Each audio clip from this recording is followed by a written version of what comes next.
I'm going to start with the first image, which is of the Fool. There are 22 major arcana, only 21 cards really, and one, the Fool, is not a number, it's 0. So the Fool, the 0, is the beginning, and it's also the end. It goes on, it's forever. So the Fool is 0, it does not start with 1. And the Hebrew letter for it is Aleph, the letter Aleph. If you look at the painting, Aleph to the right, you'll see that it is a sort of a symbolic way of depicting the human form. It's really a man walking. And Aleph stands for man, for Adam, which is Hebrew for man. And that's why it begins with Aleph. So the Fool, let me tell you something about the Fool. The Fool represents the very beginning of our consciousness. It's impulsive. It's creative, just like a very small child. It's inquiring. It's heedless of danger. It's open to all possibilities. It's spontaneous and kind of crazy. That's why it's a Fool. That's why he's got these bells on, because he's crazy. But just like in King Lear, the Fool was actually a very wise man, and the only wise person in the whole play. The Fool is a clown, but a wise clown. So he also represents conscious and unconscious forces. The first one of the tarot is the Magician. I told you that the whole series began as a response to a loss. The loss was of my first husband, who was also my closest and dearest friend. His name was Isaac Whitkin. He was a sculptor, a very gifted sculptor and an artist. So for me, Isaac represented the magician. The magician is clever, creative, very skilled, ambitious, and in touch with forces outside of what is seen. So that's part of his intuition.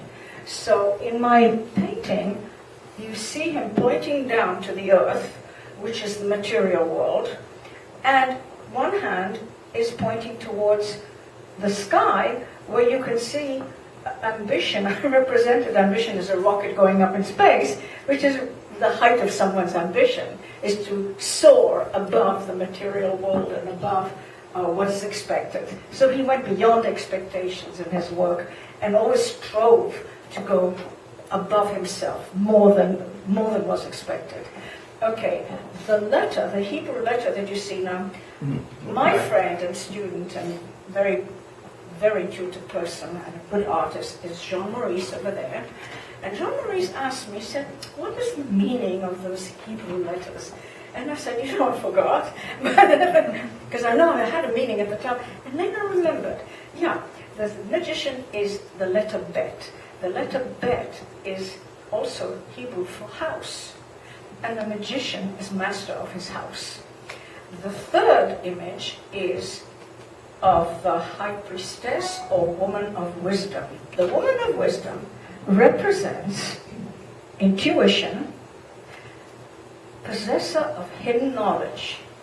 If you want to know, if you want to learn from her, you have to come to her. She's not going to come to you. So the high priestess, a woman of wisdom, has inner knowledge, hidden knowledge, and she is in touch with subconscious knowledge. So she knows, understands the unconscious and conscious mind. So it's actually a very interesting card, interesting image of the woman of wisdom. I chose to depict her as having to do with the night. And the night represents to me, to most people, the state of dreams, of the unconscious, which she is so much in touch and knows how to interpret. If you look at the Empress, I think it's very clear that she represents fecundity, fertility, love, harmony, joy. She is yin, Y-I-N, the feminine principle. You might say, in Roman mythology, she would probably be equivalent to Venus. But that's the Empress, love, harmony, fecundity, in touch with nature. So the Emperor, number 4, because it is 4, 4 is an even number and can be divided, is a very stable card. The Emperor represents stability, dominion, power, masculine energy, and success, moral success. And you might say in the Chinese imagery it would be yang. So the Empress is yin and the Emperor is yang. The feminine principle, the masculine principle. So the Emperor is the masculine principle, masculine energy and power. The Hebrew letter for the Emperor would be He, the letter He. The He kind of represents a window, an open window. You might say he walks through this window of opportunity. So number 5 is the Hierophant. Is that there? Okay.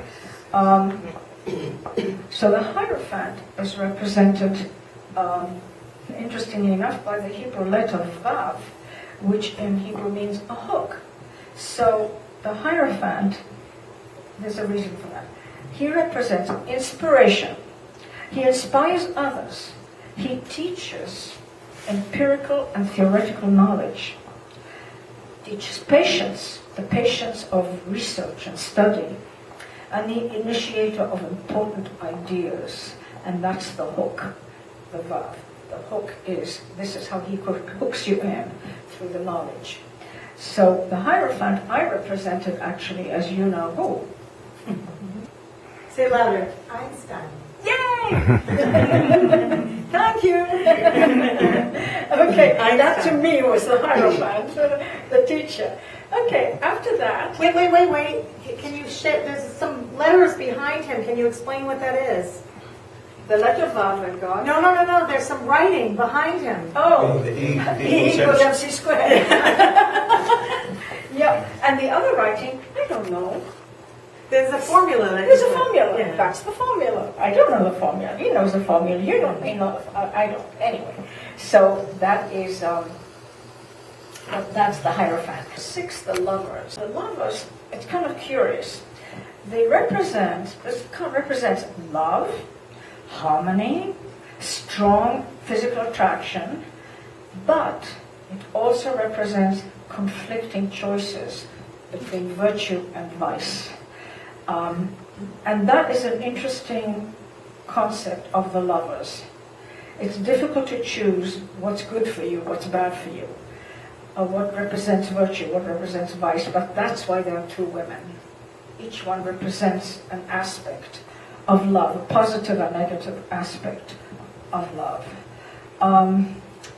The reason that they're naked is because that anytime you depict, in history of art, anytime you depict a naked woman, it always means truth. There are 2 women. One is naked, one is beautifully clothed. The beautifully clothed woman represents vice, and the naked woman is virtue. The Hebrew letter for the Lovers is the letter Zayin, and that is curious because Zayin in Hebrew means a weapon. So love is also a weapon, for good or for evil, like the good aspect of love and the evil aspect of love. Chariot is number 7. The letter would be the letter Het. It's interestingly enough, it's like a fence. It's a fence. It's like a closed. Unlike the letter He, which is an open door, the letter Het is closed.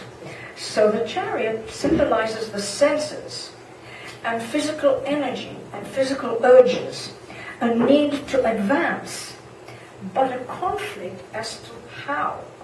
The charioteer has to decide which direction he's going to pursue in life. He's conflicted. He goes in different directions. He has to decide which direction. So when you get a card that shows the chariot, it means you're embarking on a journey of some kind, either an inner journey or an outer journey, an ambitious one. But you have to decide which way you're going. You can't go this way and that way. Like if you're deciding which job should I take, the one that's in the north or the one that's in the south, the charioteer has to make a decision about that.